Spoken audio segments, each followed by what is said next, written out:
गुरु ब्रह्मा गुरु विष्णू गुरुदेवो महेश्वरा गुरु साक्षात् परब्रह्म तस्मै श्री गुरुवे नमः. दानविषयांचं सत्कृत्य सर्वात श्रेष्ठ कुठलं? सत्कर्म.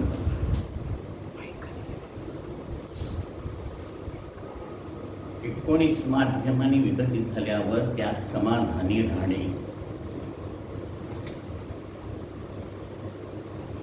हॅलो, आता येतो त्या ते वाचलं होतं. आता त्याच्या पुढचं वाचूया.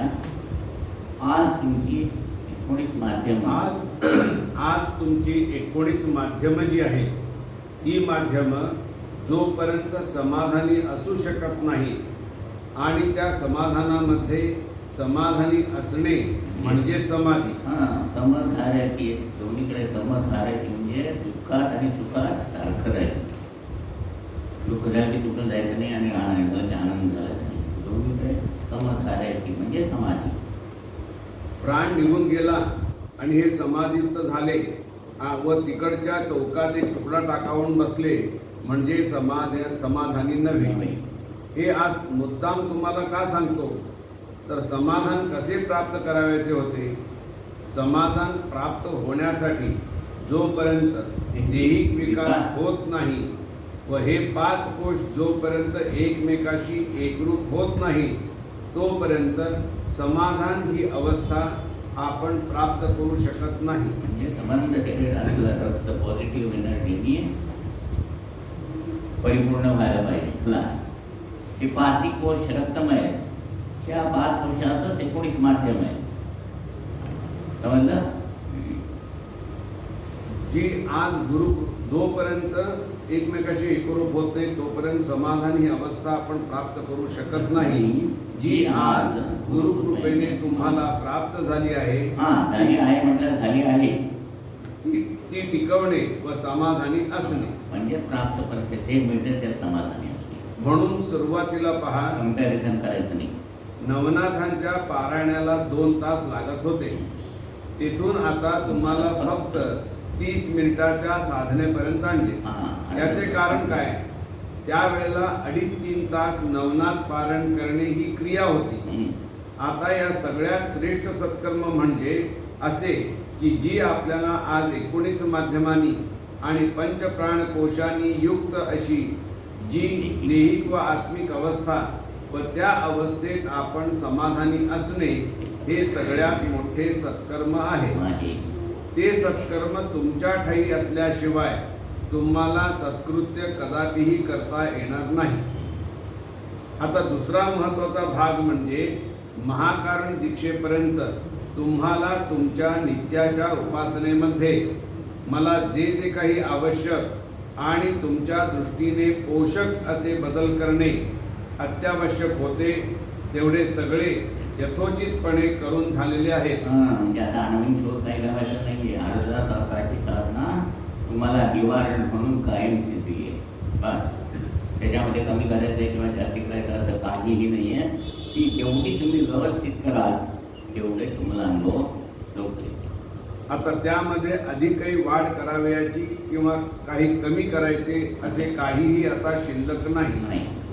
आता काल जो शक्तिपीठ स्थापनेचा सोहळा आणि त्या पीठाची प्रतिभा म्हणजे प्रतिमा आज आपण घेत आहात. तत्पूर्वी आपल्याला कारण व महाकारण अशा 2 प्रतिमा दिलेल्या आहेत. आता कारण दीक्षेची जी प्रतिमा आहे ती चांदीची आहे आणि महाकारण दीक्षेची प्रतिमा आहे ती सोन्याची आहे. प्रत्येकाकडे आहे.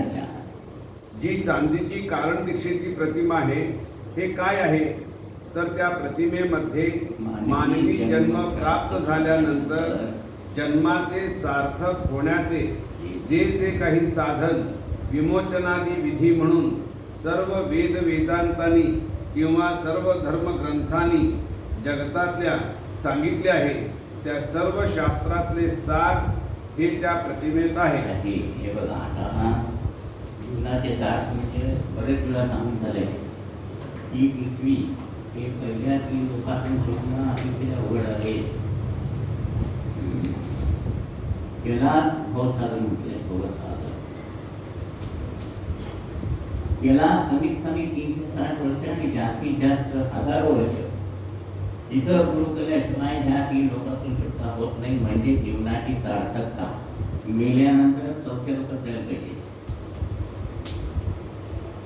स्वर्ग तर तिथं देव नाही आहे. स्वर्ग म्हणजे देवासारखं वागणारी माणसं इथं जातात. आणि इथं वरती हे विश्वंभराचं सत्संगी आहे. सप्त लोकांच्या पलीकडे विभूती आहेत. समजलं? तेव्हा तुम्ही आता शोधाशोध कुठं काही करायची गरज नाही आहे. मेल्यानंतर निश्चितपणे आपण संसार करणार. त्यासाठी एकूण जेवण झालं तरी चालेल, पण साधना ही केलीच पाहिजे. म्हणजे ती एवढं ठामपणे सांगणाऱ्या बाहेर कुठे मार्ग बघितलं असता असला तर सांगा, जाऊया आपण तिथं. म्हणजे आता डोक्यातली कीड आहे ना, ती सगळी काढून टाका. अर्ध्याचा सांगा मी मनापासून केले तर माझं कल्याण होणार आहे हे पक्क डोक्यात बसलं नाही. म्हणजे ती प्रतिमा जी आहे तुमच्या जवळ ती आज एक शास्त्र म्हणून उपलब्ध आहे. शास्त्रात असं सांगितलंय, शास्त्रात तसं सांगितलं सांगतात. शास्त्र मग शस्त्र आणि वस्त्र.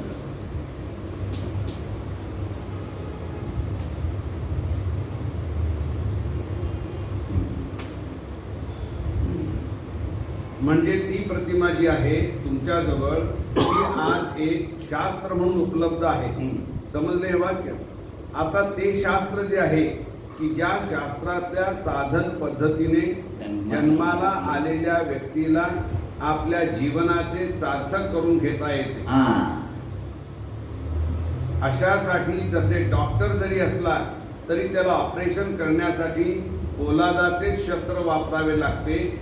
विद्या डोक्यात असते, पण ती कार्यान्वित करण्यासाठी त्याला चाकू किंवा कात्री घेतल्याशिवाय ऑपरेशन करता येत नाही. तसे दुसऱ्या सोन्याच्या महागण प्रतिमेमध्ये सगळ्या दीक्षा आहेत. म्हणजे हे जगत कल्याणाच्या दृष्टीने काय झाले? अस्त्र झाले. एक शास्त्र व दुसरे अस्त्र आणि ही तिसरी प्रतिमा जी आहे ते वस्त्र आहे. वस्त्र आहे. एखादी वस्तू तुम्ही कोणाला द्यायची असेल तर वस्त्र घालून नेऊन देतात, कोणाला दिसू नये म्हणून. तसं ते संरक्षण वस्त्र आहे. म्हणजे एक शास्त्र, दुसरं शस्त्र, तिसरं वस्त्र. सगळ्या जगाला आज त्याची गरज आहे. हे तुम्ही जे परिधान करता हे वस्त्र केवळ लज्जा रक्षणार्थ आहे. आज आम्हाला अशा वस्त्राची जरुरी आहे की ज्या वस्त्राने जीवनाचे रक्षण व्हावे. तुम्ही टेरिवूलचा सूट घातलात किंवा टेरिकॉटचा घातलात किंवा सिल्कचा घातलात तर ते वस्त्र नाही, ते लज्जा रक्षणार्थ साधन किंवा माध्यम आहे. वस्त्र याचा अर्थ असा आहे की समोर जी व्यक्ती पीडित आहे तिला आपल्या पीडेबद्दल निर्भयता वाटणे, असे आश्वासन आणि असा आशीर्वाद तुमच्या वाणीतून निर्माण होणे म्हणजे वस्त्र. किती सुंदर आहे बघा. दादाने एकट्यासाठी नाही केलंय, तुम्हाला सर्वांसाठी केलंय. तुम्ही म्हणून बोलताना आता जपून बोलायला पाहिजे. जा खड्ड्यात पण म्हणजे खड्ड्यातच पडेल, इतकं त्या वाणीमागे शक्ती आहे. तर आता त्या दोन प्रतिमा काय झाल्या?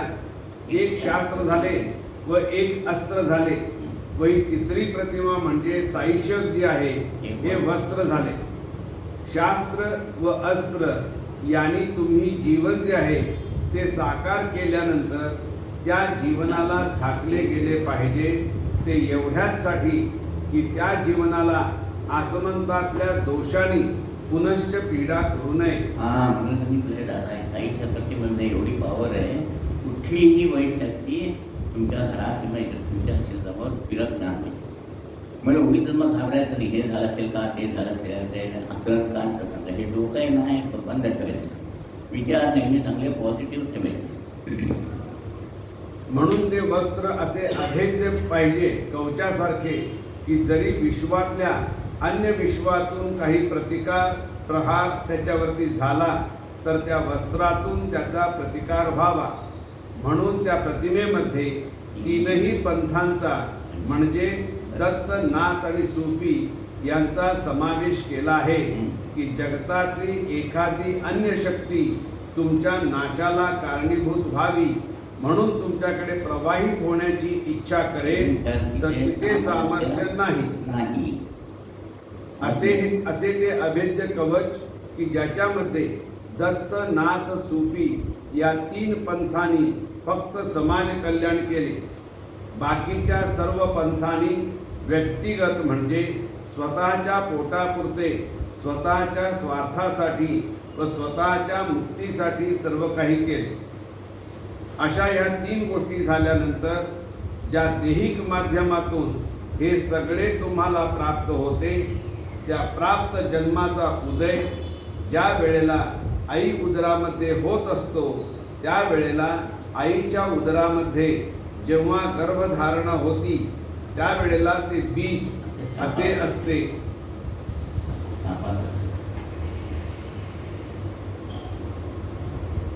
कशासारखे तर सर्पासारखे.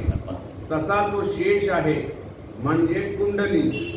तर आज माझी कुंडलिनी जागृत झाली म्हणून बाहेर बोंबा मारतात आणि आपण जागृत केली याचा अर्थ त्या कुंडलिनीच्या माध्यमातून विश्व कल्याणाकडे जाण्याचा रस्ता किंवा मार्ग तिला मोकळा करून दिला म्हणजे कुंडलिनी जागृत झाली.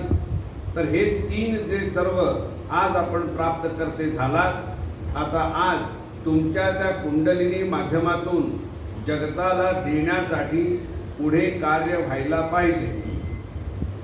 येथे साधन असे आहे की ही सगळी साध्यता तुम्हाला प्राप्त करून दिली.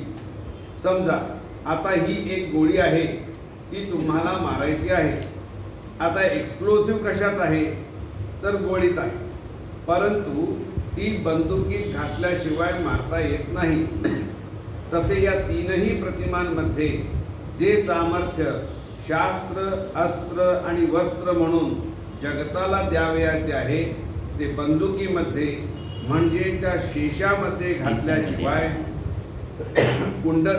म्हणजेच कुंडलिनीमध्ये म्हणजे तुमच्या काया वाचा मनाच्या ठिकाणी घातल्याशिवाय ते फायर होऊ शकत नाही. अगदी सोपे उदाहरण आहे का नाही. तर आता ह्या 3 प्रतिमा ज्या आहेत आणि तो शेष जो आहे हा आता भवितव्यामध्ये, कारण तो तुमच्या कुंडलिनीच्या रूपाने शेष जो बाहेर काढलेला आहे तो जोपर्यंत काढलेला नव्हता तोपर्यंत तो कोणत्या बंधनामध्ये होता, कर्म बंधनामध्ये होता. आता तो जो बाहेर काढला तो कर्म बंधनातून काढून गुरु ऋणात टाकला आहे आणि जन्माला आल्यानंतर आद्य कर्तव्य असे आहे की गुरु ऋण फेडायचे. जसे कर्ज काढल्यानंतर कपडे काढायच्या आधी सावकाराचे कर्ज फेडतो का नाही, तर पहिली गुरूंची फेड करायची. बरोबर. तुम्हाला वेगळ्याला शेष दिला नाही आहे, पण साहिशक नाही, कारण प्रतिमेच्या मागे शेष आहे ना. पहिली जी साहिशक प्रतिमा म्हणजे पहिली साहिशक, मग कारण प्रतिमा आहे त्याच्या मागे शेष आहे आणि वरती सोन्याची प्रतिमा आहे त्याच्या मागे नसती. आता हे सगळे इतके तुम्हाला सुलभपणाने करता यावे म्हणून हे सर्व करून दिले. आणि नित्याच्या उपासनेमध्ये ह्या 3 प्रतिमा ज्या आहेत ह्या पूजनार्थ देवात ठेवणे, कारण ते पूज्य ठिकाणी ठेवले गेले पाहिजे. आणि रोजच्या साधनेसाठी ही जी आज तुम्ही प्रतिमा घेणार आहात म्हणजे साईशक, ती नित्य साधना करीत असताना पुढे ठेवणे आणि साधना करणे व प्रतिमांची नित्याने गंध फूल इत्यादीने पूजन करणे, एवढेच कार्य श्री गुरूंनी आपल्यावरती सोपवले आहे. आता यापुढे तुम्ही भक्त भाविक नसून तुम्ही सेवक झाला. 33 कोटी सगळे देव आतापर्यंत जे आहेत ते शास्त्राप्रमाणे ते सगळे त्या प्रतिमेत आहेत आणि कुठला नवीन शोध लागला असेल तर तो देव त्याच्यात आहे. म्हणजे आता कुठं शोधाशोध करायचं नाही आहे, त्याला औपचार केला नाही. गंधफुल घाला, रोज येताला उदबत्ती दाखवा, निरंजन दाखवा, औपचार ऑर्डर करायचं. 2 हस्तक आणि 1 मस्तक. बाहेर जाताना त्या प्रतिमेला नमस्कार म्हणून जायचं, आल्यावर हातायचं त्यांना नमस्कार करायचा बस. तेव्हा आता लोक अडीअडचणीमध्ये आहेत आणि ते आपल्याकडे आले म्हणून सोमवारी शंकराला जा व 5 बेलाची पाने तेथे ठेव. मंगळवारी देवीला जा सकाळी आणि संध्याकाळी. गणपतीला जा. बुधवारी बुधाष्टमी कर. गुरुवारी दत्तगुरूंच्या फोटोपाशी बसून प्रार्थना कर. शुक्रवारी श्री महालक्ष्मीला जाऊन तिची ओटी भर व शनिवारी मारुतीला 11 प्रदक्षिणा घालून त्याच्या डोक्यावर तेल घाल आणि रविवारी मटण खाऊन सुस्त झोप. आपलं हे सगळं काही सांगायचं नाही. असे हे इतके सांगणे म्हणजे निराकरण नव्हे. आठवडाभर त्या माणसाला लटकवायचे म्हणजे तो म्हणणार झक मारले आणि महाराजांच्याकडे आलो. तेव्हा यापुढे निराकरण एवढेच सांगायचे आहे. हे निक्षून सांगतो आहे इथल्या सर्व केंद्रप्रमुखांना आणि बाकीच्या प्रत्येक सेवकांना. काय तर प्रथमावस्थेत फक्त एक श्रीफल पूजनार्थ देणे हा आधार म्हणून देणे आणि नंतर कुठल्याही वारातील एक दिवशी दान व श्री सद्गुरू नामस्मरण एवढेच सांगणे. एवढं झाल्यावर त्यांना साधना आणि म्हणून सांगायचं आमच्या डोक्याला व्याप नाही. आता तुमच्याकडे त्या 3 प्रतिमा आहेत. तुम्ही जीवनारंभी जेव्हा इकडे आलात सगळे त्यावेळेला विमोचन हे ते विधी सर्व झालेले आहेत. त्यामुळे स्वाभाविक एखाद्याला काय वाटते की आपणही काही विमोचनातला प्रकार करून दाखवावा. असे जर वाटले तर काय झाले तर साधे उदाहरण देतो. आता लग्न समारंभ असतो का नाही तेव्हा समजा गुलाबाचे अत्तर आणून लावले. आता ते अत्तर गुलाबाचे आहे म्हणजे त्याच्यामध्ये माती पाणी झाड त्या गुलाबाचे काटे व फुले या सर्वांचे सार त्या अत्तरात आहे ना. पण हा लगेच म्हणाला प्रथमतः माती मग थोडे पाणी नंतर काटा व फूल व त्याचे हे अत्तर. असा हा प्रकार आता नको आहे. सगळं डिटेल सांगत बसत आलेल्या माणसाला त्याला काय डिटेल नाही. अत्तर म्हटल्याबरोबर त्यात सर्व काही आले का नाही. जमीन असल्याशिवाय झाड येत नाही. झाड व जमीन असल्यानंतर त्याला पाणी घातल्याशिवाय फूल येत नाही आणि झाड आहे म्हणजे काटे वगैरे सर्व आले. मग लग्न समारंभाला आलेल्या माणसाला गुलाबाचे अत्तर लावण्याआधी पहिली माती मग थोडे पाणी मग एकाने काटा टोचला व नंतर फूल दाखवले आणि मग हे गुलाबाचे अत्तर लावले आणि मग सांगितले की हे गुलाबाचे अत्तर. इतका द्राविडी प्राणायामाने निराकरणे करण्याचे काही कारण नाही. आता फक्त एक श्रीफल पूजनार्थ व श्री सद्गुरू नामस्मरण म्हणजे ओम श्री साईनाथाय नमः आणि आठवड्यातील एक कोणत्याही वारी दान. आता कोणत्या वारी काय दान देणे इष्ट आहे हे सद्गुरू सुचवतील. त्या व्यतिरिक्त इकडे ओटी भर तिकडे आणि काही कर इत्यादी काहीही फालतूक सांगणे जर तुमच्या माध्यमातून झाले तर कार्य काहीही होणार नाही. कारण सगळ्या रूढी परंपरेतल्या अंधकारातून तुम्हाला स्पष्ट अशा उदित काळात आणलेले आहे. तरी त्याचा उदय करून घेणे एवढेच कर्तव्य आहे आणि एवढे निराकरण करण्यासाठी जरी 60 माणसे असली तरी त्याला 60 तास लागत नाही. आता पळीने संध्या करण्याऐवजी काठीने संध्या करायची. कारण पळी बुचकळून त्यात पाणी आल्याशिवाय संध्या होत नाही ना. काठीने काय नुसती बुचकळली की झाले. इतके सगळे सोपे करून दिले आहे सर्वांना. लक्षात आले.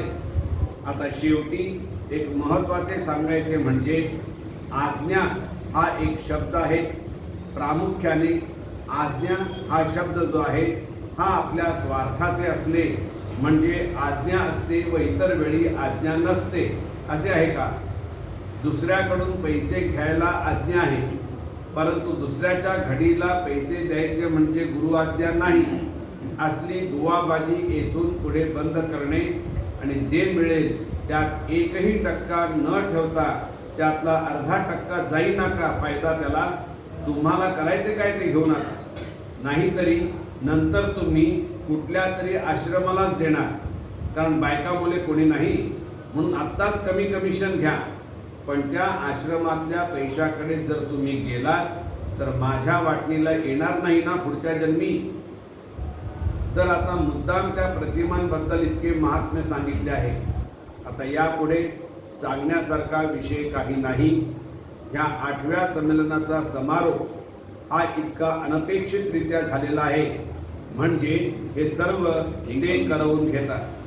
आपण फक्त त्यांच्या आज्ञेप्रमाणे जाणे, मी हे करणार आहे, मी ते करणार आहे इत्यादी काही करू शकत नाही.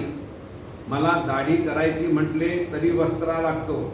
मग दाढी करते कोण? करतो वस्त्रा. पण आपण म्हणतो मी केली. अरे लेका, पण तो वस्त्रा तिथे पडलाय की ज्याने तुझी केली तो. तसे काल जे तुम्ही काही वैभव पाहिले 3 पंथांचे, म्हणजेच 3 पंथांचे दरबार आहेत, त्यांनी सर्व करून घेतले. ते करून ते तुमच्या जीवनामध्ये समर्पण करणार हे सामर्थ्य माझेही नाही व हे काही मी दान दिलेले नाही किंवा हे काही तुम्हाला मी भिक्षा म्हणूनही घातले नाही, पण हे तुम्हाला मी समर्पण केले आहे. आता दान व समर्पणमध्ये काय फरक आहे? मागे मी एकदा सांगितले होते की मी तुमच्यावरती एवढे प्रेम का करतो? त्याचे कारण तुमच्यापासून मला काही प्राप्त व्हावे म्हणून नव्हे, तर माझ्या परमपूज्य सद्गुरूंचे तुम्ही भक्त आहात म्हणून मी तुमच्यावर प्रेम करतो. म्हणजे सगळे बाबांचे भक्त कुठल्या ते जन्मात होते म्हणून दादा प्रेम करताय. ते कोणी कमी नाही, तुम्ही सगळे बाबांचेच भक्त.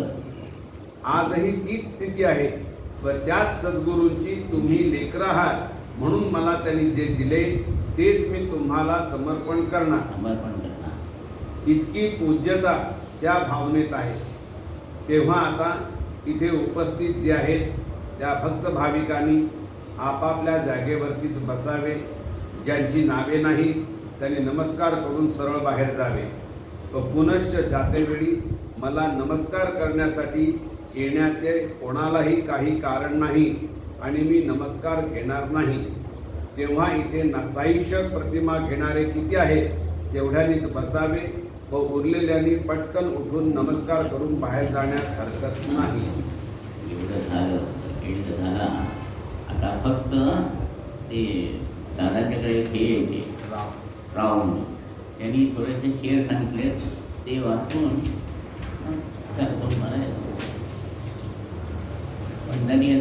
वंदनीय दादानी श्री राव यांना काही शेर म्हणून दाखवण्यास सांगितले. ते शेर अर्थासहित आपण वाचूया. ते खालील प्रमाणे आहे. लाई हयात आए कहाँ ले चली चले, ना अपने खुशी से आए ना ही अपने खुशी से गए.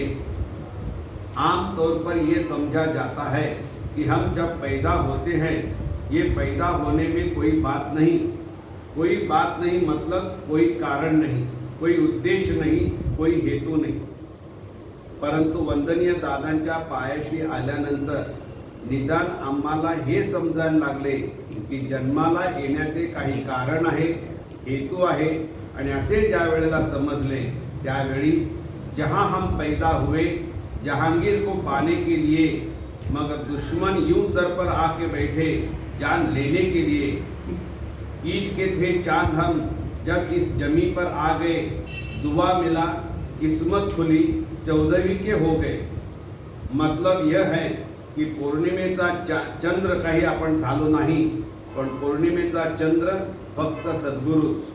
परंतु हा पौर्णिमेचा चंद्र सद्गुरू जरी असले तरी आपल्याला परिचित पौर्णिमेचा चंद्र जो आकाशातला आहे तो निराळा व हा निराळा. त्या चंद्राचे तेज निराळे व ह्या चंद्राचे तेज निराळे. फलकता नूरे कमर बढ़ता भी है और घटता भी है, लेकिन जमी का ये आफताब घटता नहीं बढ़ता ही है. त्या चंद्रामध्ये व ह्या चंद्रामध्ये 2 तऱ्हेचा फरक आहे. पहिला फरक सांगितला की वो बढ़ता भी है और घटता भी है. आणि दुसरी गोष्ट अशी जी एका गुरुभगिनीने सांगितली की आकाशातला चंद्रमा लांछित चंद्रमा आहे, म्हणजे त्याला डाग आहे.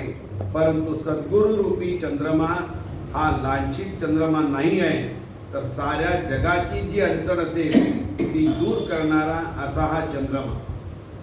वंदनीय दादांनी काय केले आम्ही आल्यानंतर प्रथम आम्हाला आकार दिला, नंतर साकार केले व शेवटी आता निराकार अवस्थेपर्यंत आणून ठेवले. तर वंदनीय दादांनी उदाहरण दिले होते ते काय?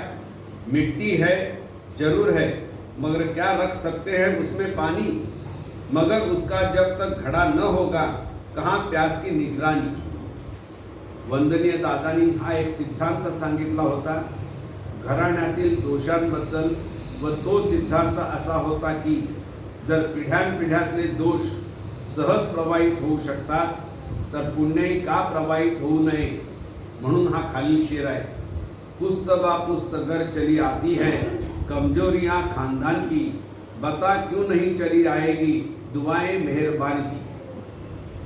इबादत म्हणजेच उपासना, इबादत खाना म्हणजे उपासना गृह, इबाद म्हणजे उपासक किंवा भक्तभावी अथवा सेवक, इलाही म्हणजे परमात्मा, इनायत म्हणजे कृपा व हिफाजत म्हणजे सुरक्षितता.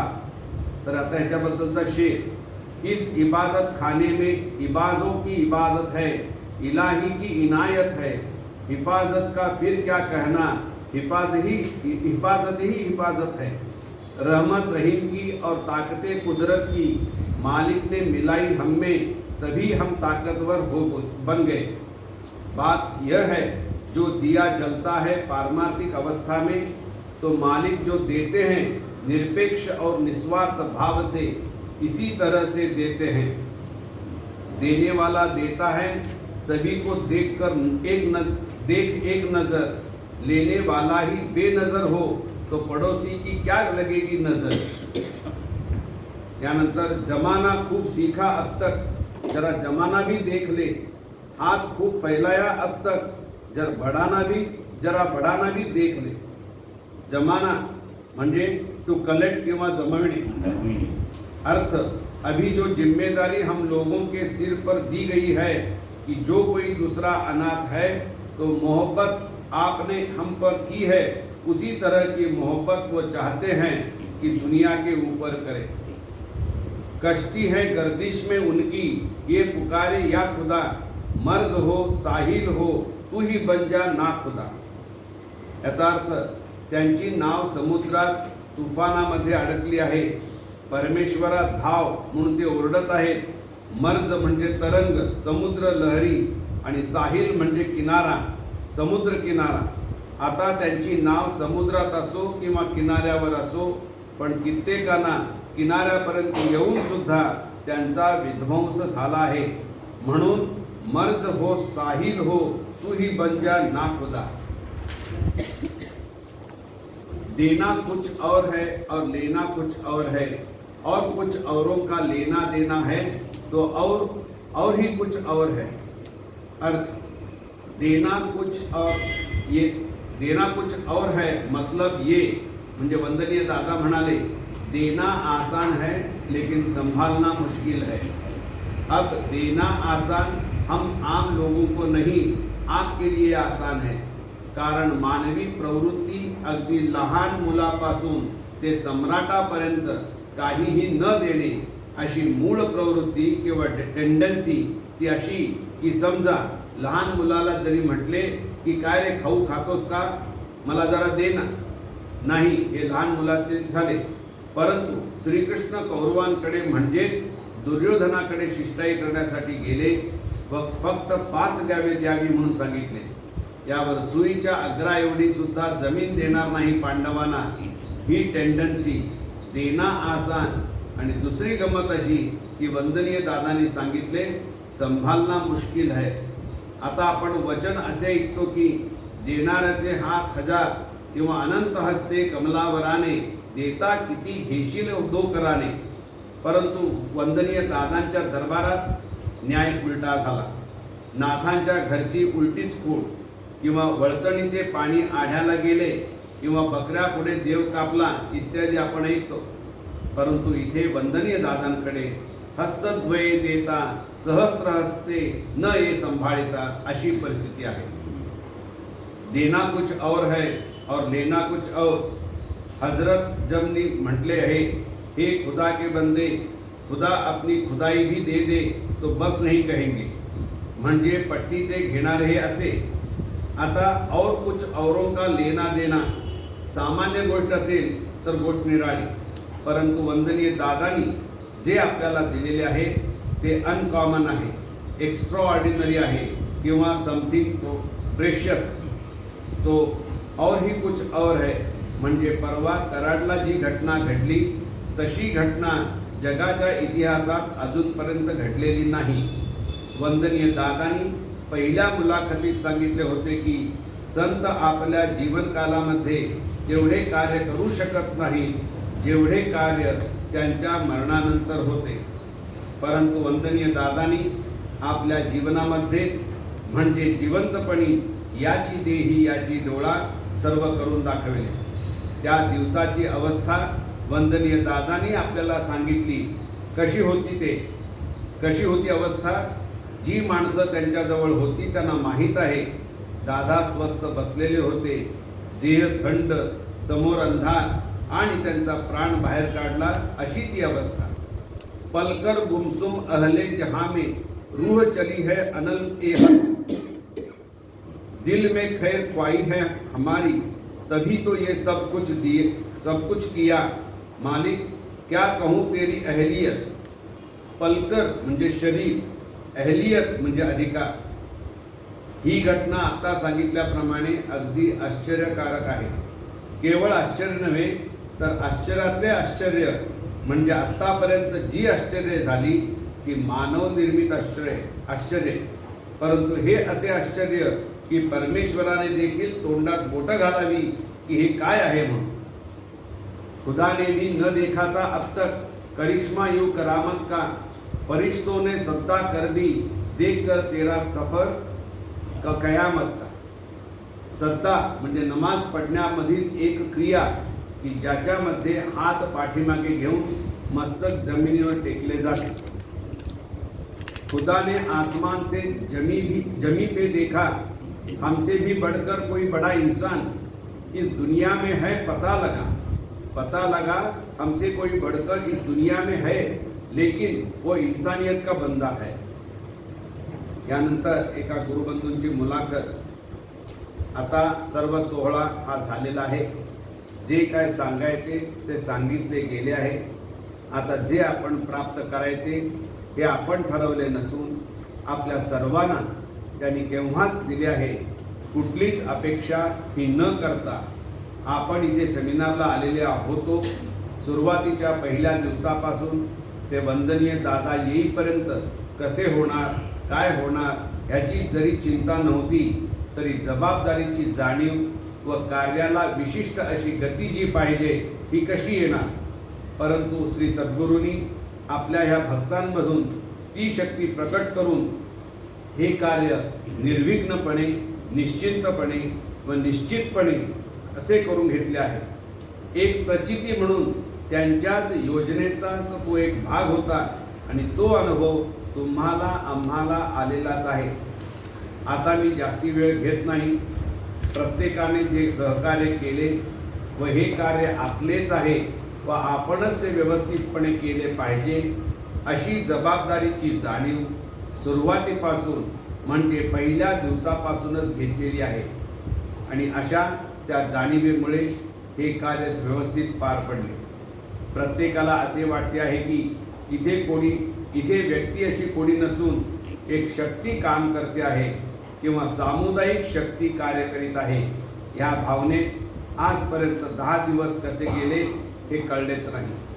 काहीच कुणाला कष्ट पडले नाही व कसलाही काडीमात्र त्रास झाला नाही. असे हे 10-11 दिवस गुरूंच्या ध्यानात, पूजनात, सानिध्यात, गुरूंच्या सेवेत व्यतीत झाले आणि हे सर्व गुरूंनीच करून घेतले. असा जो हा अनुभवाचा ठेवा, ही दीपज्योत किंवा ज्ञानज्योत आम्ही आता घरी घेऊन जाऊन अनेक दिवे त्याच्यावर प्रज्वलित करणार आणि हे व्हावे म्हणून परमपूज्य दादा व बाबांची प्रार्थना करणार. आता शांतपणे या पुढील कार्यक्रम पार पाडायचा आहे. अशीच जबाबदारी तर जर प्रत्येकाने घेतली, प्रत्येक वेळी आपल्या ह्या कार्याची जेव्हा जिथे गरज पडेल तिथे सर्वांनी एकत्र यायचे, प्रसंग परत्वे. कारण आता ह्या विश्वातले कार्य व कार्याची व्याप्ती ही संपूर्णपणे आपल्या पुढे आहे. तर आता अनेक हात किंवा सहस्त्र हात गुरूंना लागतात त्यांचे कार्य करण्याकरिता. तसे हे कार्य अनेक हातांनी ते पूर्ण करतीलच. आपण तो विश्वास व इच्छा ठेवून ते जे आपल्याकडून करून घेतील त्याला सहज वाट करून देणे. त्यामुळे सद्गुरूंचे कार्य आमच्या हातून सहज घडेल आणि त्यांनी आम्हाला असे जोडीत घेऊन निश्चितपणे निर्धास्तपणे कार्य करण्यास प्रवृत्त करावे. एवढे बोलून माझे 4 शब्द मी पुरे करतो. आता शेवटी एवढ्या वेळाला दादाने सांगितलं एवढं वाटलं की सांग.